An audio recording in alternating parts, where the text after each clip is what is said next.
ప్రియతమ జిల్లా కలెక్టర్ శ్రీ బలరామయ్య గారు, డాక్టర్ బ్రహ్మారెడ్డి గారు వేదిక మీదకి రావాల్సిందిగా సాదరంగా ఆహ్వానిస్తున్నాం. వేదిక మీదకి విచ్చేస్తున్నారు. గట్టిగా చప్పట్లతో జ్యోతి ప్రజ్వలనతో నాటకం ప్రారంభమవుతుంది.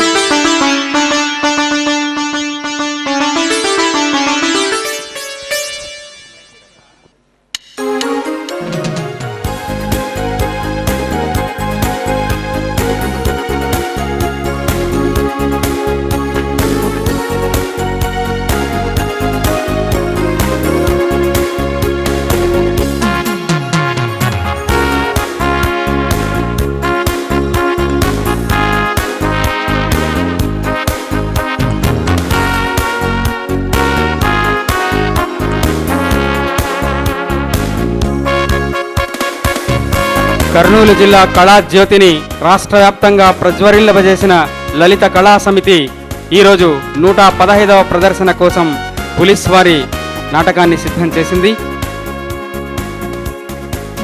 గత 3 దశాబ్దాలుగా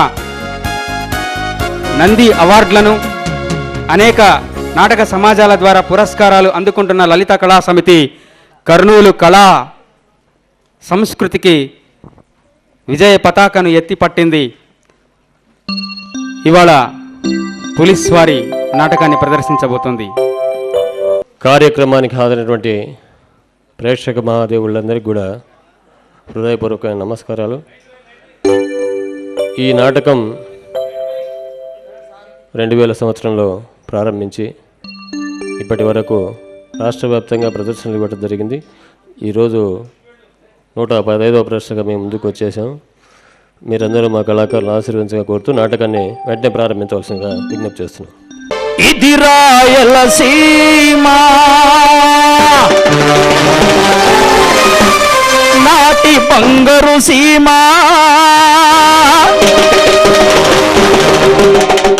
నేటి భయంకర సీమ, ఉరిదిప్పిన మీసాలకు పుట్టినిల్లురా, పడగొట్టిన పౌరుషాల మరో పల్లాడురా. ఉరిదిప్పిన మీసాలకు పుట్టినిల్లురా, పడగొట్టిన పౌరుషాల మరో పల్లాడురా. చురకత్తుల విన్యాసపు వింత నేలరా, తెగిపడ్డ కుత్తుకల వదశాలరా. వేట కొడవళ్ళు, గండ్రగొడ్డళ్ళు, పోటు బళ్యాలు, నాటు పిస్తోళ్ళు, బాంబులతో బంతులాట, కత్తులతో కటిక కోత, బాంబులతో బంతులాట, కత్తులతో కటిక కోత, హింసలు ప్రతిహింసలు, కక్షలు కార్పణ్యాలు, మరుభూమికి ప్రతిరూపం, నరకానికి ప్రతిబింబం. నిప్పులు క్రక్కేటి సీమ, నెత్తురు పారేటి సీమ రాయలసీమ. ఇది రాయలసీమ నాటి బంగారు సీమ, నేటి భయంకర సీమ, నాటి బంగారు సీమ, నేటి భయంకర సీమ. ముఠానాయకుల నోట వికటాట్టహాసమై, దగపడ్డ దీనుల పాలిట వికృత శాపమై.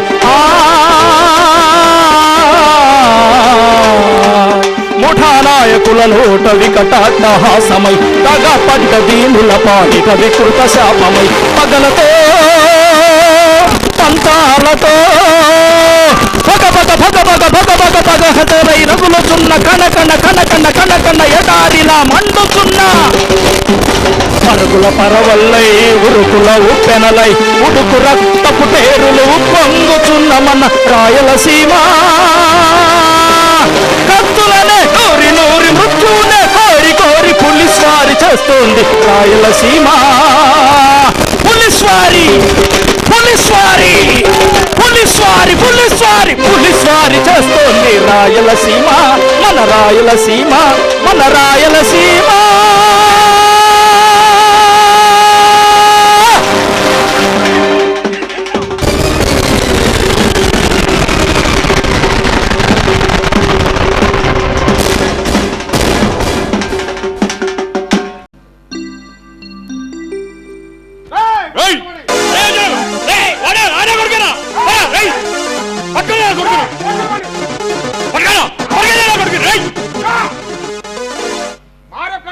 పరిగెత్తుకుంటూ వచ్చాడా?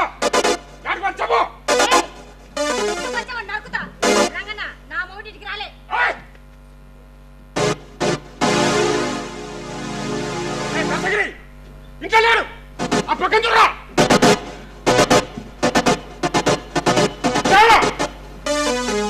నీ ఓను పక్కనం వాడిని సంపనికి నేను జైల్లో వచ్చి బయలు మీద బయటకు వచ్చినా వాడిని నెయ్యందే మన జైలు పోను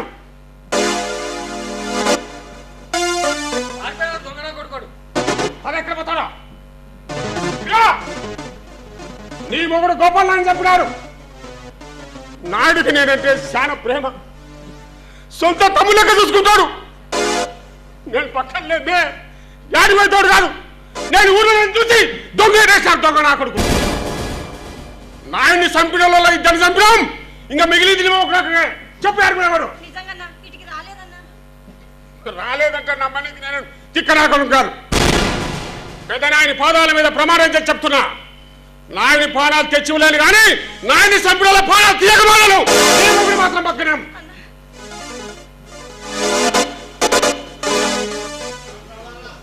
దీన్ని వేసేస్తామా ఆడగాన్ని చంపుతావంటావేంద్ర లంగానా కొడక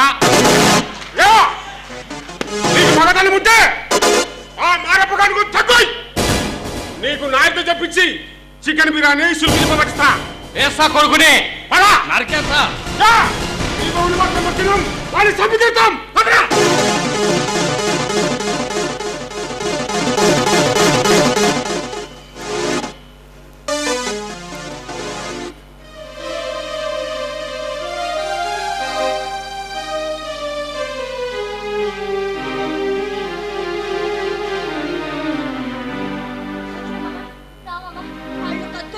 తీసుకొచ్చి నిన్ను చంపుతా నరుకుతా అంటారు యాడికైనా పోయి దాపెట్టుకో పోగమది కనీసం లోపలికైనా రా ఎందుకు ఇక కుక్క మాదిరి తిరిగే బదులు యాడన పడి చచ్చినా బాగుండే ఆ బాగుండే అది నా నెత్తిరబడి నేను చచ్చినా బాగుండే ఏంటి శానా కొనుక్కుతాడు ఎవడే నన్ను చంపేటాడు చంపుతాడంటే చంపుతాడు ఆ రంగడిగాడేంది నన్ను చంపేది ఎవడైనా చస్తే మనకేమి ఎట్లా చచ్చేటాడు అట్లే చస్తాడు మంది రక్తం చూస్తుంది ఆ రక్తం కూడా ఎవడొకడు చూస్తాడు నా మాటిను అట్టనా లోపల పోయి ఒక కోక తీసుకురా ఆడదాని లెక్క ఇక్కడ కూర్చుంటా కోక కావాలంట కోక కోక మళ్ళా కట్టుకుంది కానీ ముందు కాళ్ళు మొహం కడుకరా పువ్వు ఎప్పుడు తిన్నావో ఏం లేదు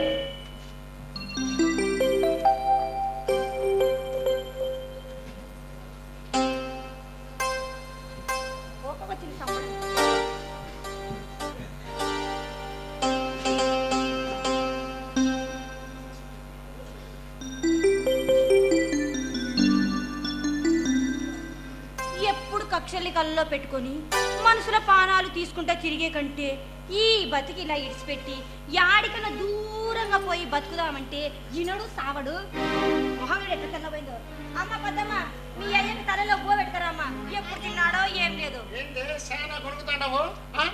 ఎవడే నన్ను చంపేశాడు నన్ను చంపాలంటే వాడికి ఎంత దుమ్మకాయలు ఉండాలా ఊరికే చంపుతా నరుకుతా అంటే పారిపోయేదానికి నీ మొగుడు తిరిగిదానా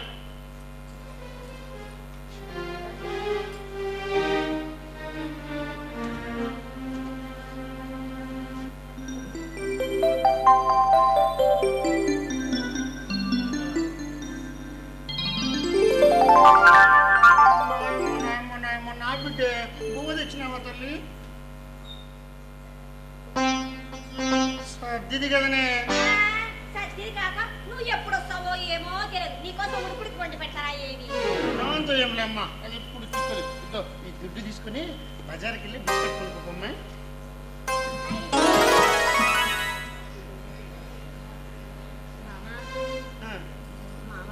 పెళ్ళాం పిల్ల మీద ఇంత పానం ఉండేటోడు యాడికన్నా దూరంగా పోయి బతుకుదామంటే ఏనవు సాగవు ఈయనను ఎందుకు వినాలా ఎవడు సొమ్ము ఏమన్నా పెడతాడా ఎవడేమన్నా మన గంట పెడతాడా మనకు నువ్వు పెట్టేటోడు రామిరెడ్డి అందుకే రెడ్డి సంపమన్నని సంపుతా నరుకుతా అట్లనా అట్లా ఎన్నాళ్ళు నరుకుతా పోతా ఉంటావు అట్లా నరుకుతా పోతానే ఉండు ఎవడో ఒకడు నిన్ను నరకాడు అందరిని నరకమని చెప్పే మీ రామిరెడ్డిని కూడా నరికి పారేస్తారు మళ్ళీ మాట్లాడతాం ఆ రెడ్డి బతుకుంటే నా లెక్కటోళ్ళు 10 సంవత్సరాలు చల్లగా ఉన్నారే ఆ లెక్కన నీకు నాకు ఇంత కూడు పడేస్తాండేది రామిరెడ్డి ఎవరనుకుంటావు దేవుడు దేవుడన్నీక నీకు మనసు ఎట్లా ఒప్పిందబ్బా? నిలువునా నిండు పానాలు తీసేటోడు మనిషి అన్న బాగలే దయ్యమని చెప్పాలి కానీ ఈ నడమ నీకు నేను ఎక్కువైంది. చాలకాలు తీసుకుని నాకు పీకితే సరే. ఇదో నీ ఇంట్లో కానీ నా ఇంట్లో కానీ ఇటు 7 తరాలు అటు 7 తరాలు ఎవరన్నా కార్లు కానీ జీపులు కానీ ఎక్కినారా? ఎక్కలే. ఓయబ్బో ఎక్కింటారులే ఎర్ర బస్సు. మరి నేను మా రెడ్డి పుణ్యమాని జమ్మని జీప్ ఎక్కి తిరుగుతున్నానే. ఏ జీప్ అనుకోంటివి? Commander jeep. దాని మీద ఎక్కి ఊరేగుతా ఉంటే నా సామిరంగా ఉయ్యాలలో ఊగినట్టుంటుంది. దుమ్ము కొట్టుకుంటే మొత్తం మీదకి ఊరేగినట్టుంటది. అట్లనా? అట్లా ఎక్కి కడాకి ఏమెక్కుతావో తెలుసా? పాడ. అది సరేలే. నువ్వు దినాము పొలం పనికి పోతుండవు కదా, ఆడ ఎండకు ఎండి వానకు తడిసి కూడు సరిగ్గా తినగా రోజంతా కష్టపడితే నీకు ఎంత ఇస్తున్నారు? ముష్టి 30 రూపాయలు. మరి నాకు ఊరికి నేను జిమ్మని జీబులో తిరుగుతూ ఉంటే రోజుకు 100 రూపాయలు. వాటికి హైదరాబాదు బెంగళూరు పోతే తిననేకి చికెన్ బిర్యానీ, తాగనేకి మందు, అగ్గిపెట్టి బీడీలు కట్ట. ఓయబ్బో ఇంకా ఎప్పుడన్నా నీ ముఖానికి బిర్యానీ వాసన చేసినావేమే? అంటే బిర్యానీ అంటే నాకేం ముఖం వాయలేదు. బిర్యానీ అంటే బిర్యానీ, అది నీ మొహాన్ని ఎప్పుడు పారేస్తారో నాకు తెలియదా? నీ చేతో ఏదో ఒక కంత్రి పని చేయించి నీకింత బిర్యానీ పడసని మీ రెడ్డి ఏం చేయిస్తాడే? ఒకవేళ చేయిస్తే 2 నెలలకో 6 నెలలకో ఒక్క మర్డర్ చేయిస్తాడంటే ఆ రోజు మా అనుచరులకైన ఖర్చు ఓయమ్మో తినేకి మందుకు బిర్యానీకి అగ్గిపెట్టెలకి ఎంత ఖర్చు అవుతుంది మా రెడ్డికి ఆ రోజు? ఎవడన్నా పెడతాడేమో చెప్పు చూద్దాము. తిని తాగని చెప్పడం సంబడము. ఎవరిదో పానం నీతో తీపిచ్చేసి దాని పాపం నీకు అంటి తాను గట్టు మీద కూర్చుండే మీ రెడ్డికి మీ పాడలెట్టవదే బాగా. నా పానాలు ఊరుకినే పోకుండా ఇదిగో మా రెడ్డి ఈ సన్నత పక్కన తెచ్చినాడు తిక్కదానా. రెడ్డికి నేనంటే ఎంత పానం అనుకున్నావు? ఎంత పానం అంట? అవు మళ్ళా పానం తీర్చాడంత పానం కదా మరి. చిక్కదానా నీకేం తెలుసు? మా రెడ్డి ఒక రోజు నన్ను పట్టుకొని సన్న పిల్లుడు లెక్క ఏడ్చాడు.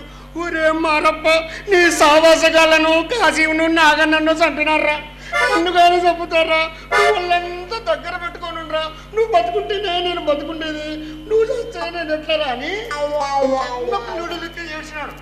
అప్పటికప్పుడు బిస్సని కలకత్తాకు మనిషిని పంపించి ఇద్దా ఈ సన్న తుపాకి తెచ్చిచ్చినాడే. ఎందుకట్లా చేసినాడు మీ రెడ్డి? నీకు కొంచెం కూడా అర్థమే తెలియకపోయా.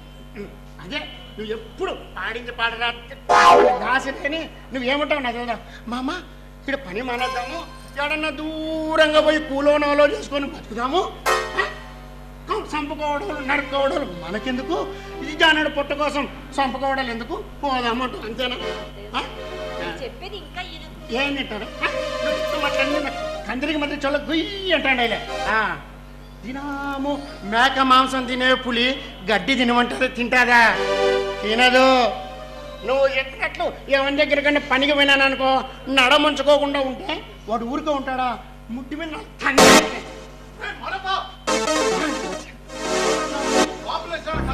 చెప్పు, నా కొడుకుని పెట్టాను చెప్పు. లేదన్నా ఆపులేశారంటే ఏ కాలో చెయ్యో తెగి గిలగిల కొట్టుకుంటుంటే చూడాల్సి వస్తుందని తెగ బాధపడిపోయావురా.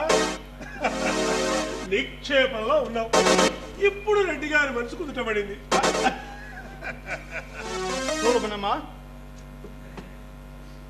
మన మారెప్ప గారి పాలన తీయడానికి ఎట్లా కాసు కూర్చున్నారా గబ్బు నా కొడుకులు. అరే నాగన్న గారిని చంపిన కేసులో 1,00,000 రూపాయలు ఖర్చు పెట్టి ఆ నాయుడు మనుషులు లోన ఇచ్చిన వాడు 2 లక్షలు ఖర్చు పెట్టి బయటికి తీసుకొచ్చి మన కాసింగాన్ని చెప్పి ఈ కేసులో బెయిల్ రాకూడదని హైదరాబాద్లో 10 రోజులు మకాం పెట్టి 3 లక్షలు ఖర్చు పెట్టాం. కొడుకు బయటకు వచ్చాడో ఏమో. ఆయన ఇంట్లోనే ఉండి కథంతా నడుపుతాడండి. కనీసం హైదరాబాద్ కూడా పోడు. చిల్లర కొట్టాయా, చిల్లర ఖర్చు అని భయం అవుతుంది. ఏంటయ్యా మనుషులను ఎంట పెట్టుకొని బయటకు పోతే తిండి ఖర్చు, మంది ఖర్చు, బండి ఖర్చు ఎంత అవుతుంది అనుకోండి? చాలా అవుతుంది మరి. రేటు బిర్యానీ 85 రూపాయలు మామ. ఆ నాయుడుకు ఢిల్లీలో కూడా బంధువులు ఉన్నారట. ఏయ్, మాకు లేరా బంధువులు? హైదరాబాద్ అంతా మా రెడ్లే. ఏముంటే ఏం లాభం అండి? మన వాళ్ళంతా ఎలాంటి వాళ్ళు? మా ఇంటికి వస్తే ఏం తెస్తారు, మీ ఇంటికి వస్తే ఏమి ఇస్తారని అసలు సంగతి ఏమో చెప్పవా? ఒరే మారి, ఆ రంగడిగాడు పేరు మీద ఎందుకు వచ్చాడు? నిన్ను చంపడానికి. వాడు తిరిగి వెళ్ళే లోపు నువ్వు వాడిని అదే రెడ్డి గారి ఆలోచన. ఇప్పుడే చెప్పు స్వామి, ఎవరున్నాడో వాడు బాంబు వేసినంటే నా కొడుకు పీసులు పీసులు ఎప్పుతాడు. ఊరికే ఉండే. ఆడవాళ్ళు ఇలా అడ్డుపడుతూనే ఉంటారు, ఇది సహజం. ఎందుకంటే ఎల్లకాలం పెంచి పోషించాల్సిన భర్త కోరి కోరి ఒకటి చంపడానికి పోతుంటే ఈ మాత్రం బాధపడ్డంలో తప్పులేదు. ఈ సావంతి చూసావు, భలే గమ్మత్తయింది. ఒక్కొక్కసారి చంపాలనుకున్న వాడిని వదిలేసి చంపబోయేవాడినే కబలించేస్తుంది. అందుకే మీరు పెద్ద మనసుతో ఏర్పాటు చేసే విషయం చెప్పండి, వాడిని పంపడానికి ఆమె కాస్త ధైర్యం ఉంటుంది. చూడమనమ్మా, నీ పేరున 4 ఎకరాల భూమి రాసిన, అది పత్రాలు రిజిస్టర్ ఆఫీస్ లో ఉంటుంది. తర్వాత పోయి తెచ్చుకో, మళ్ళీ తిరిగి ఇచ్చాల్సిన అవసరం లేదులే. తిరిగి వస్తాడు. నీవు వాడు వచ్చినా రాకపోయినా నువ్వు ఆ భూమి తిరిగి ఇవ్వాల్సిన అవసరం లేదు. అసలు పండని భూమి అనుకున్నావు. సంవత్సరానికి 3 పంటలు పండించుకుంటావు. ఇప్పుడు కాదు, గురు రాఘవేంద్ర కాలం వచ్చాక. అది రాకపోయా బోర్ కింద పండించుకుంటుంది లేవా? రెడ్డి గారు 70 ఎకరాలు పూర్తిగా తడిసిన తర్వాత మిగిలిన నీళ్ళన్నీ నీ పొలానికే పెట్టుకొని 3 వరి, గుడ్డలు, పత్తి. ఇదే మొగుడు తెచ్చినా ముండమోపి కాకపోవడం అంటే. భూముల ఆశ చూపించి ప్రాణాల మీదకి తెస్తావా? ఇది నీకు ధర్మమా రెడ్డి? రెడ్డి గారు, వీడు వాణ్ణి చంపకపోతే వాణ్ణి వీడు చంపకుండా వదులుతారంటారా? చూడమనమ్మా, ఆ రంగాన్ని చంపడానికి నేనొక్కరినే పంపుతానుకుంటే ఇగో కాదర్ ఏ చెప్పు, ఇంకా 30 మంది పంపుతా. నా కొడుకు రంగడు సావాల్సిందే. మరి నా కోసం ఇంత చేసిన మారిపోగానికి నేను కొంచెమైనా చేయొద్దా? 2 రోజులు ప్రాణాలు కాపాడుకుంటే తిరిగి ఆ రంగంగడు జైలుకి వెళ్ళిపోతాడు. ఈ సోటది యాడికైనా దూరంగా పోయి బతుకుదామనింది. నా మాట రెడ్డి, కాలు మొక్త రెడ్డి. రెడ్డి గారు పెద్ద పేగులు ఆట పెట్టేసిందండి. మన భూముల సంగతి మునమ్మకు తెలిసిపోయిందండి. ఏం తెచ్చిందా? ఏముందండి, సాక్షాత్తు బలరాముడే వచ్చి నాగలి పట్టి దున్నినా మొక్క కూడా మొలవదని వేరే చెప్పాలా? ఏంటి పీకులాట? మీరు పెద్ద మనసుతో ఏర్పాటు చేసిన విషయం చెప్పండి. వాడి చేతులు గొడవలో పెట్టి పంపించేస్తుంది. చూడమనమ్మా, ఒకవేళ మారప్పగాడు చచ్చినాడు అనుకో, మాట వరుసకు నీ జీవితానికి ఏ లోటు లేకుండా 1000 రూపాయలు ఇస్తా. సంవత్సరానికి అనుకున్నావు? నెలకెళ్ళవయ్యా స్వామి. మరి ఇట్లా నీకెంతమంది పిల్లలరా? ఒక్క బిడ్డన్నా. ఆ బిడ్డను పెంచి పెద్ద చేసి పెళ్లి చేసే పూచి నాది. మరగొడ్ల కాచది, ఇంటికాడ బోదిటది, బజార్లో పట్టుకుంటుంది. నువ్వు కూడా వచ్చి మీ రెడ్డమ్మ దగ్గర పని కుదిరిపో. నేనే బట్టలు దుసడానికి, బట్టలు దుసడానికి, నీకు కూడా తిండి ఆడ జరిగిపోతుంది. కూలి కింద ఇంకొక 1000 రూపాయలు ఇస్తాడు. ఇవన్నీ రూపాయలే. పోకి పెంచాలనుకుంటున్నావా? రెడ్డి మాట అంటే మాటే. చూడు మునమ్మా, నీ బిడ్డేమో రెడ్డి గారింట్లో పని, నీవేమో రెడ్డమ్మ దగ్గర పని. మీ ఇద్దరికి భోజన సదుపాయాలు మొత్తం రెడ్డి గారింట్లోనే, కానీ ఖర్చు లేదు. నెలకు వెరసి ఇద్దరికి 2000 రూపాయలు జీతం. ఇంతకంటే మంచి సంక్షేమ పథకం ఏ గవర్నమెంట్ వచ్చినా ప్రవేశపెట్టలేదు. కనుక వచ్చిన అవకాశాన్ని వదులుకోకుండా మన చేతిలో గొడ్డలు పెట్టి పంపించేసేయి.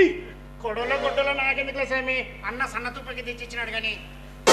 స్వామి చెప్పింది చాలు, ఇక పోదాం రావయా. కాస్త ఆగండి. చూడమనమ్మా, ఈ మీసాల మీద ప్రమాణం చేసి చెప్తున్నా, మారెప్పగాని పానానికి వచ్చే భయమేమి లేదు. ఆ రంగన్ని చంపడానికి ఒక్కరిని పంపిస్తా అనుకుంటున్నా. 100 మందిగా పంపుతా, రంగన్ని చంపిస్తా. రావా. కాస్త ఆగండి, మీకు ప్రతిదీ తొందరే. ఈరోజు ఏం వారం అండి? బుధ, గురు, శుక్ర, శని, ఈ రోజే చాలా మంచి ముహూర్తం ఉందండి. కరెక్ట్గా 1:24 ఆ రంగాన్ని అటాక్ చేయగలిగితే చేస్తే స్పాట్లో డెత్. ఎవడైనా దయదలిచి హాస్పిటల్కి తీసుకెళ్ళినా పోస్ట్ మార్టానికే గాని సర్వైవల్ అవుట్ ఆఫ్ క్వశ్చన్. చెప్పింది చాలు. ఇకపోతే ఏముందయ్యా? మనకేమన్నా అవుతుందా? అది కాదు, పొరపాటున రెడ్డి గారు స్పాట్ లో ఉంటే అన్ని కాస్త తిరుగుతుంది. మా మామకి ఏమైతే చెప్పు స్వామి, మా మామకి ఏమైతే చెప్పు స్వామి. చూడు మనమ్మ, లెక్క ప్రకారం ప్రాణహానింటూ ఎక్కడ కనపడి చావడం లేదు. తప్పితే కాలు కాస్త కాటవుతుంది. రావయ్యా పోదాం.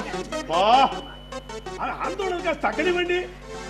చూడమ్మా, ఆ కాటు కూడా డైరెక్ట్ గా తగులుతున్నట్టు ఎక్కడ కనబడి చావడం లేదు. వాడు వీడు పెరుగులాడుతుంటే వాడి కొడవలో వీడి గొడ్డలో వచ్చి వీడి కాలు కాస్త కాటవయ్యా. ముందులేవయ్యా, డాక్టర్ చూపిస్తే నయమైపోతుంది అనేరా. బా, ఏంటండి అసలే పడ్డారు, పరారీలు అండర్ గ్రౌండ్లు ఉంటాయి. ఆ కాటు కాస్త సెప్టిక్ అయితే కాలు తీసేస్తుందండి.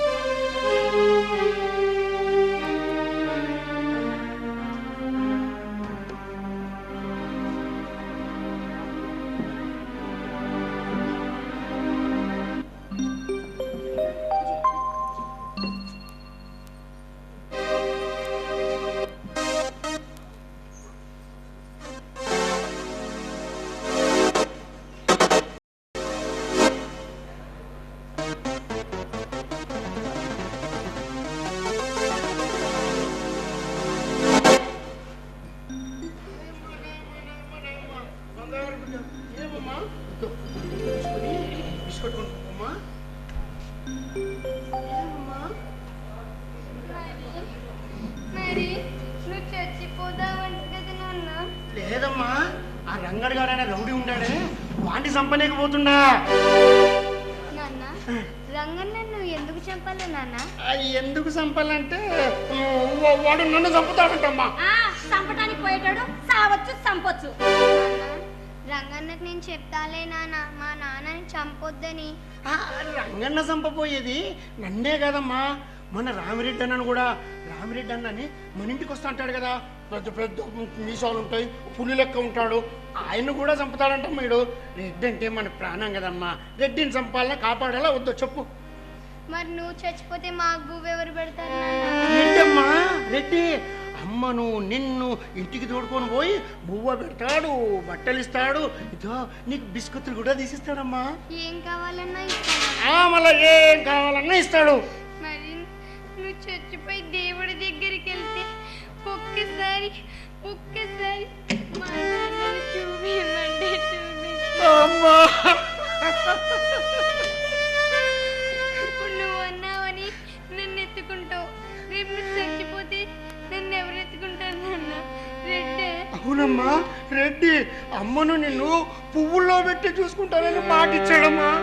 మాట అంటే మతికొచ్చింది, ఊళ్ళో వాళ్ళని మాటలు వినలేకపోతున్నాను నాన్న. ఏమంటున్నారమ్మా? పూని కోరి బిడ్డ అంటున్నారు నాన్న. రేపు నువ్వు చచ్చిపోతే తండ్రి లేని బిడ్డ అంటే ఈసారి మా నాన్నతో చెప్పి మీ ఈపులు ఈమానం పంపిస్తానని చెప్పమ్మా. అట్టే చెప్పాలంటే నీవు బ్రతికుండలేక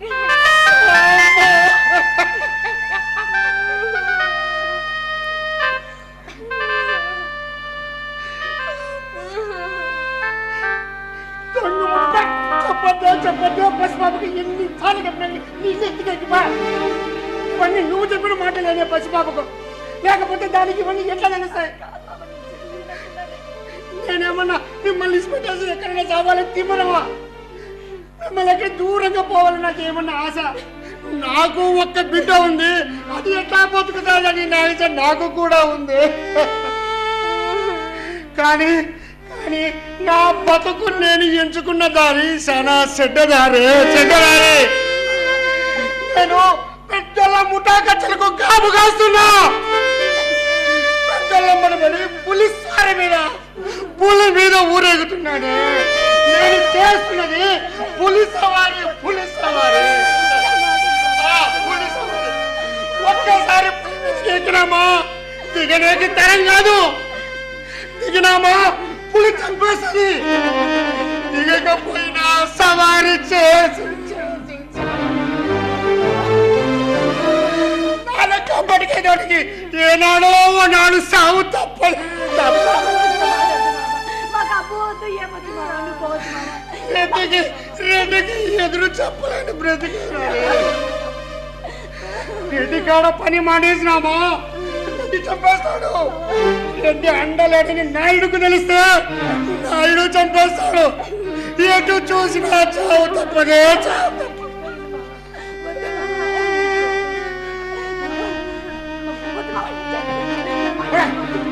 రెడ్డి చెప్పినాను ఆ రంగాన్ని కానీ చంపలేకపోతున్నా. వాడిని చంపినానా సరే సరే. లేదు లేదు లేదు నేను చేస్తే మారప్ప విశ్వాసం ఉన్నాడు అనేది మీకు కూడేస్తాడు. అంతేగాని మీరంటే ప్రేమ లేకపోయారు, నాకు బ్రతకంటే ఆశ లేకపోయాడు.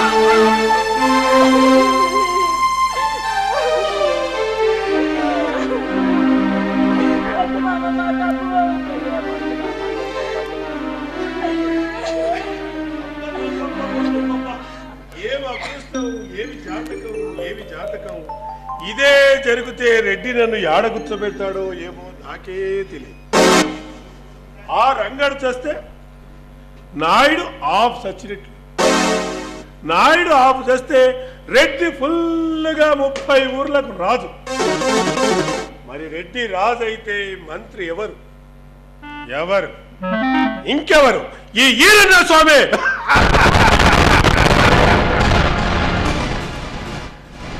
మరే మారి ఈ గొలుసు తీసుకొని నీ మెడలో వేసుకోరా.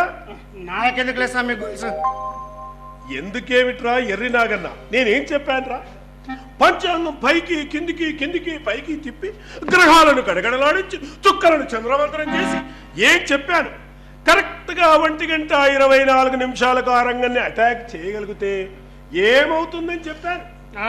వారి గుండెలో 4 గుండెలు టపొట్ట. ఇప్పుడు టైం ఎంత? కరెక్ట్గా 1:10. ఇంకో 14 నిమిషాల్లో నా జ్యోతిష్యం నిజం కాబోతుంది. అందుకే రెడ్డి గారిచ్చిన మేర్వానం రా.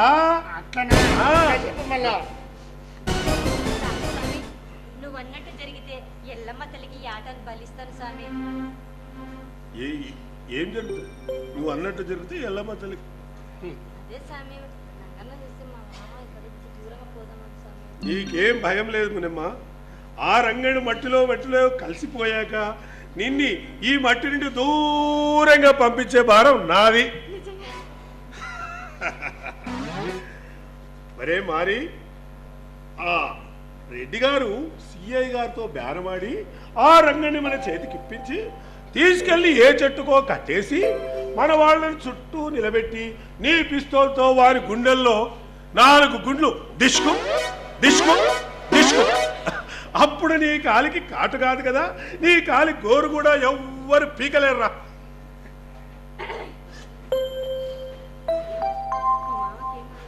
నీ మామకేం భయం లేదు. ఆ రంగడు ఈ దూరంగా వెళ్ళిపోయిన తర్వాత మిమ్మల్ని ఇద్దరిని ఈ భూమి నుండి దూరంగా పంపించే భారం నాది.